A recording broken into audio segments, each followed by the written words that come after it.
BJP इतने वर्षों से शासन करने के बावजूद आज तक हमारी महिलाओं बेटियों के लिए ऐसी कल्याणकारी योजना क्यों नहीं लेकर आई?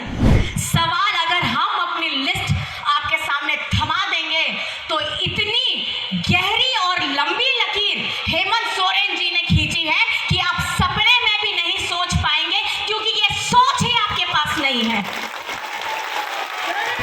ये झारखंड है, ये कोल्हान है। यहाँ कोल्हान के साथ आप सौदा नहीं कर सकते, ये कोल्हान के साथ आप समझौता नहीं कर सकते।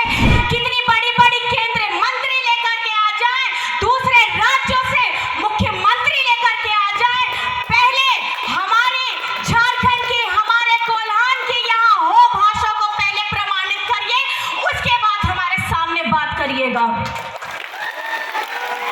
उनके मान को बढ़ाने के लिए ये योजना धरातल में उतारी है, और इस धरातल में उतारने के लिए इस योजना से जुड़े जितने भी लोगों ने इसको सफलता बनाया है, सफलता पूर्वक आगे बढ़ाया है, आज इस मंच से मैं उन सभी का धन्यवाद देना चाहती हूँ। और बहुत कम समय के अंतराल में इस योजना को धरातल में लाया है। पहली किस्त जा चुकी है, दूसरी शुरू है। और मैं आपको बताना चाहूँगी, इस योजना की शुरुआत हेमंत जी ने पहले ही सोच के रखी थी, लेकिन आप सभी जानते हैं इस साल के आरंभ में ही हेमंत जी के साथ क्या हुआ, किस तरीके से विरोधी लोग इस झारखंड में अगर कोई सकारात्मक कदम करना चाहते हैं, उठाना चाहते हैं, लोगों की भलाई के लिए काम करना चाहते हैं, तो उनको करने नहीं दिया जाता, उनको रास्ता रोका जाता है। आज झारखंड बने हुए इतने वर्ष हो गए, सबसे ज्यादा अगर शासन किया है तो बीजेपी ने किया है। और बीजेपी इतने वर्षों से शासन करने के बावजूद आज तक हमारी महिलाओं बेटियों के लिए ऐसी कल्याणकारी योजना क्यों नहीं लेकर आई? हमारे बुजुर्गों को पेंशन देने की योजना लेकर के क्यों नहीं आई? हमारे झारखंड में अबुआ आवास देने की योजना लेकर के क्यों नहीं आए? हमारे स्कूलों को बंद कराने के लिए इनका प्रयास रहता है, लेकिन सीएम स्कूल ऑफ एक्सीलेंस खोलने की योजना लेकर ये लोग क्यों नहीं आए? सावित्रीबाई फूले योजना, हम अपनी बच्चियों को सशक्त बनाते हैं ताकि उनकी पढ़ाई ना रुके, ये सोच बीजेपी क्यों नहीं लेकर आई? आज हम अपने बच्चों को विदेश में जाकर के पढ़ने के लिए भेजते हैं और उनके जेब का एक भी रुपया खर्च नहीं होता है, ये योजना बीजेपी क्यों नहीं लेकर के आई? हम बिरसा हरित ग्राम योजना लेकर के आते हैं, उसमें गर्भवती महिला, दिव्यांग, हमारे बुजुर्ग लोग जो बहुत ज्यादा परिश्रम नहीं कर सकते हैं, वो अपने जीवन का रास्ता से ढूंढ के अपने जीवन यापन करते हैं ताकि उनको कुछ उनकी खुशी मिल जाए।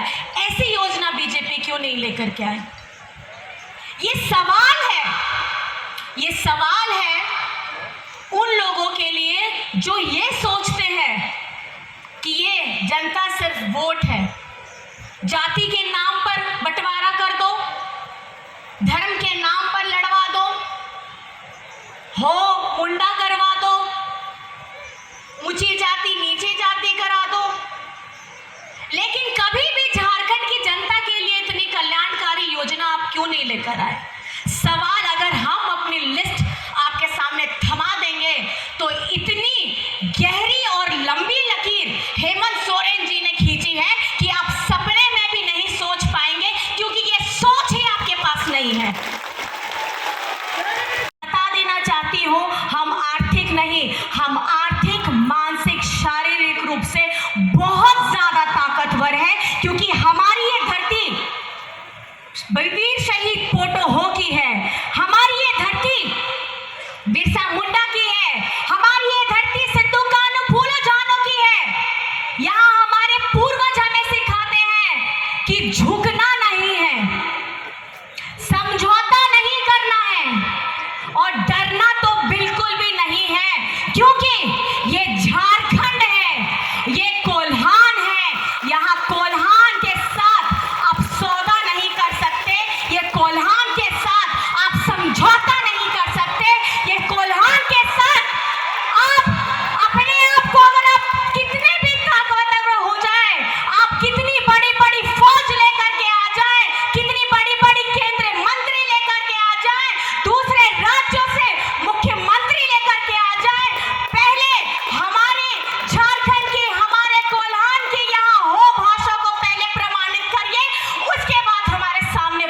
करिएगा।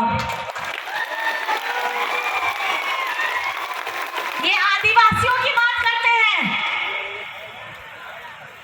असम से मुख्यमंत्री जी आते हैं, कितने झारखंड के आदिवासी वहां गए हैं, इतने वर्षों से है वहां पर मैं, लेकिन आज तक उनको आदिवासी का दर्जा तक नहीं दिया गया है।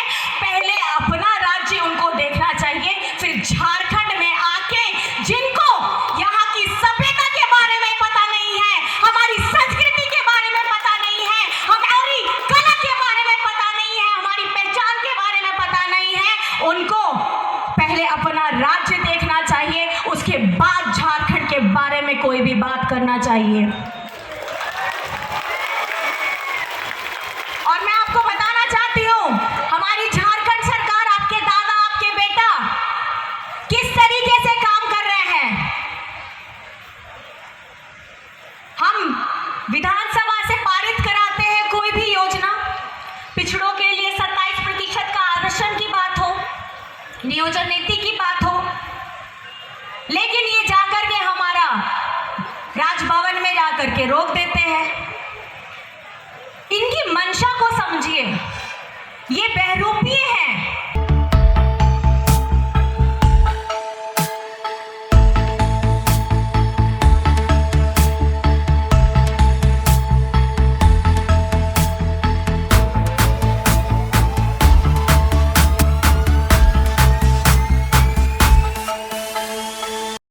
TheFollowUp.in.